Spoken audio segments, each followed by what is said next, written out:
जय जोहार संगवारी हो। इतना सुंदर दिखने वाले केक ला मैं बनाए हो सिर्फ दूध और शक्कर से।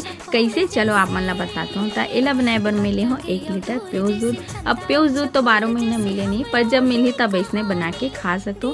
फिर एमे मेहा डाले हो शक्कर 1 कटोरी। आप मन मीठा अनुसार कम ज़्यादा कर सकते हो और चाहो तो गुड़ भी डाल सकते हो। जेमे जमाना है ना एक बार मेहा थोड़ा केक जैसे दिखाए बर थोड़ा चौड़ा टाइप के गंजी ली हूँ, जेमे मेहा बटर पेपर ला काट के डाल दे हो। एक से जो प्योज है ना आसानी से निकल जाए। ऊपर से इलायची छिड़क दे हो। कढ़ाई में पानी चढ़ाए, पानी अच्छे से गर्म हो गए तब गंजी ला रख दे हो। ढक के ना कम से कम 15 से 20 मिनट ही पकाए हो। तेज आंच में चाकू गड़ा के देख सकते हो बीच में। अगर नहीं गड़ाना है बीच में तो साइड में भी गड़ा सकते हो। कर जब ठंडा हो गया ना एक प्लेट में निकाल लो।